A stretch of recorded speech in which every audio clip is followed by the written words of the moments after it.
Olá pessoal, sejam bem-vindos. Hoje eu quero falar com vocês sobre o professor Olavo de Carvalho. Quero comentar essas últimas polêmicas aí que eu vi após a morte dele e também dividir com vocês um pouco desse último livro que eu li dele, Inteligência e Verdade, que inclusive é um dos livros assim que mudou e me deu compreensão sobre muitas coisas e eventos da minha vida.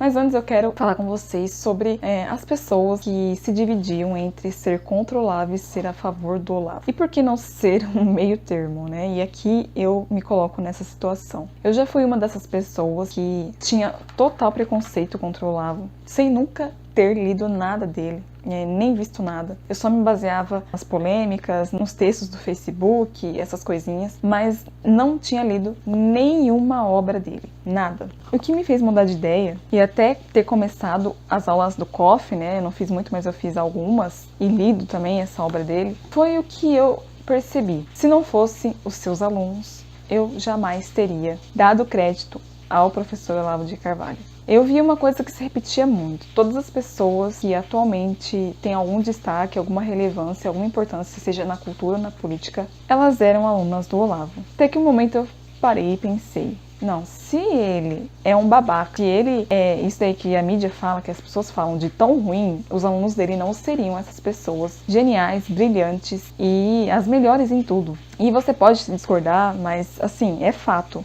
Pelo menos eu observo isso e eu vi isso. Por isso que eu baixei a minha orelhinha, coloquei o rabinho entre as pernas e falei, não, eu tenho que dar o benefício da dúvida, eu tenho que investigar, eu tenho que ler, tenho que saber por mim mesma.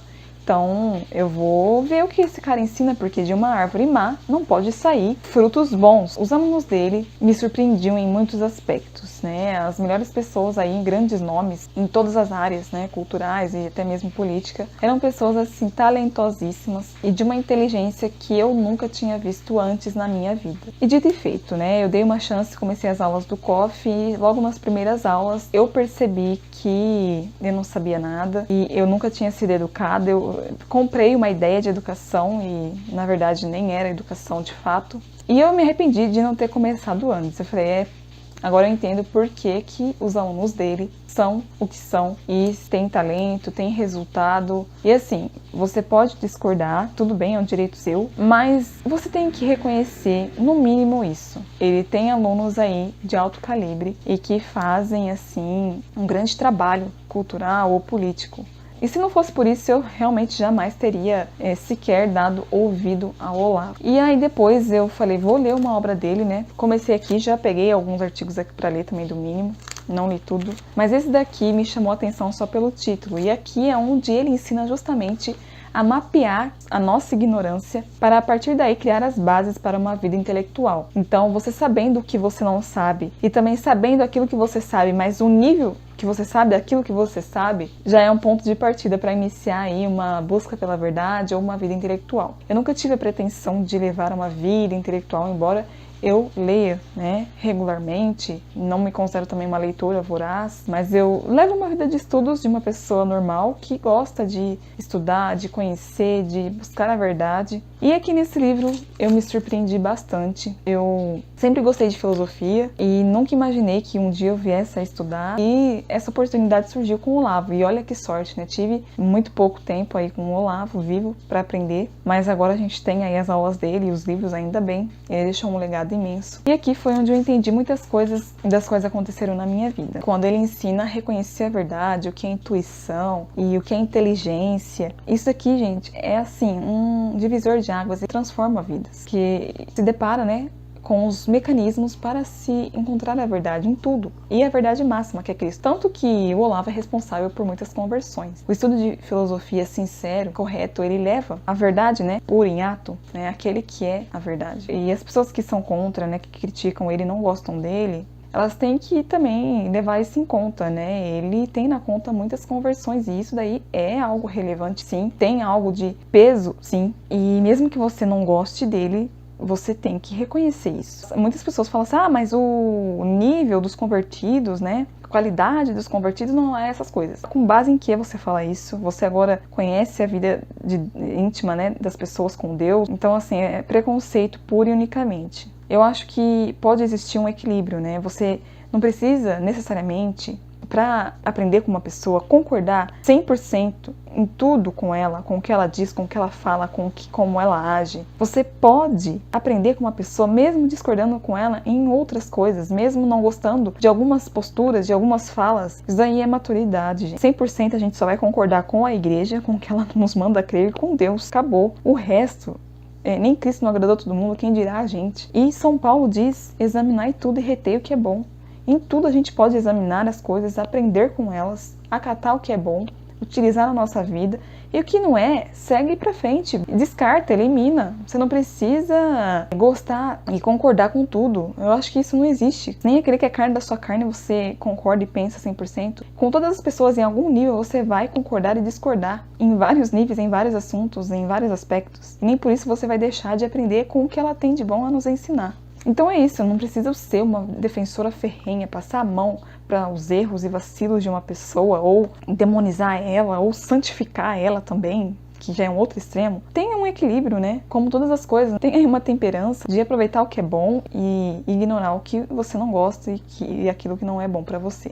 Então, como eu dizia, que ele ensina você a fazer essa separação, esse mapeamento da sua ignorância, da sua inteligência, o que você não sabe, o que você sabe e a que nível você sabe dessas coisas também. E ele fala que é um benefício tremendo você fazer isso, psicamente, psicologicamente, socialmente, em várias coisas, assim, você vai ter uma melhora muito grande aí na sua vida. Então ele fala para você perguntar até que ponto você realmente sabe aquela coisa, quanto vale aquele conhecimento que você sabe, e o que faltaria para que ele fosse completo. Então, às vezes você fala assim, olha, eu domino muito teologia, eu sei soteriologia, eu sei escatologia, mas história da igreja eu não sei muito. O que falta para você completar esse conhecimento aí da religião? Vai lá, mapeia, escreve o que você sabe, as áreas que você domina e o que você não domina. Então isso daí já vai dar uma clareza enorme para sua vida, para sua mente, enfim. E aqui o Olavo também diz que a verdade, ela é a capacidade de discernir o senso da verdade, de ter esse senso da verdade.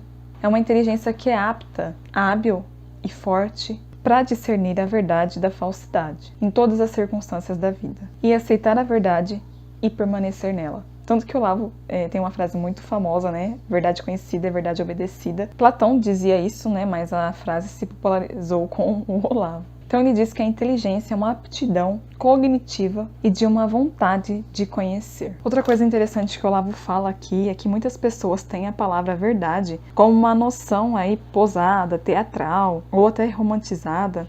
Elas só estão dispostas a admitir que o homem pode conhecer a verdade, caso alguém lhes mostre a verdade total, universal e completa a respeito das questões mais difíceis. E como ninguém satisfaz a esta exigência, elas concluem com o cienticismo clássico que toda verdade é incognoscível. Mas esse tipo de exigência não expressa uma busca sincera da verdade. A busca sincera vai das verdades humildes e corriqueiras às verdades supremas, aceitando aquelas como caminho para estas, sem exigir, desde logo, as respostas finais a todas as perguntas. Se não acreditarmos na possibilidade de alcançarmos a verdade, não faremos esforços para alcançá-la. É preciso cada um persuadir-se de que é possível descobrir a verdade, mas nem sempre a verdade final, nem sempre a verdade absoluta, e sobretudo nem sempre a verdade sobre todas as coisas.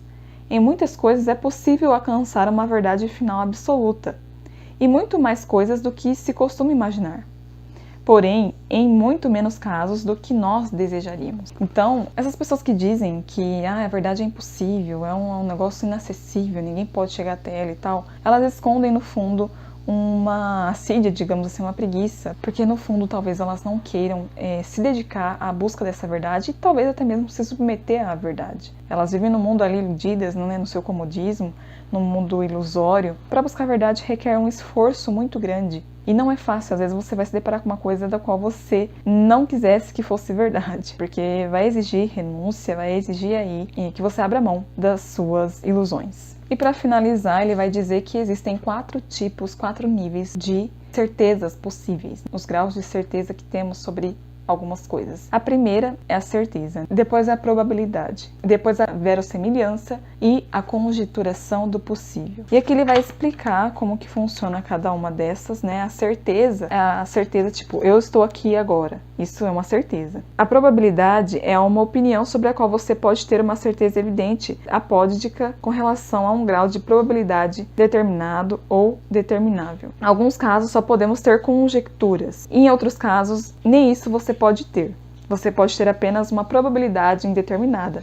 E isso é o verossímil. E depois ele fala que em alguns casos só pode ter conjecturas. Por exemplo, perguntar se há vida inteligente em outros planetas. Alguns dirão que sim, outros que não. E aqueles que dizem que sim têm tanta razão quanto aqueles que dizem que não. Aí conhecemos somente uma possibilidade genérica, impossível de graduar probabilisticamente. Então, esses exemplos aí deu para vocês terem uma noção, né? Certeza, né? Eu tenho certeza que eu estou aqui. A probabilidade, que é uma opinião, que é provável. Também tem a verossimilhança e a conjecturação do possível, né? Tipo, a vida inteligente fora da Terra. Enfim, muitas coisas aqui nesse livro maravilhosas, inclusive, que não dá para eu trazer tudo aqui, mas só para vocês terem uma noção do que vocês podem encontrar aqui, do que esperar desse livro, dessa obra. Eu compreendi muitas coisas da minha vida que ele explica aqui como que funciona esse descobrimento da verdade, alguns mistérios da fé.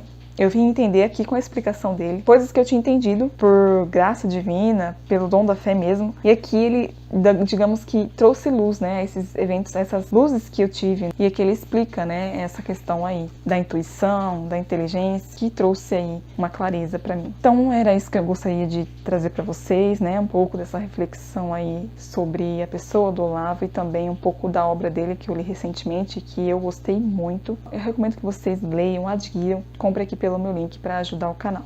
Eu agradeço, compartilhe esse vídeo, deixe a sua opinião sobre o que você acha aí do Olavo, se você concorda ou discorda com o que eu disse, comenta se você já leu alguma obra dele, compartilhe, se inscreva no canal, me segue também lá no Instagram. Um beijo e um abraço.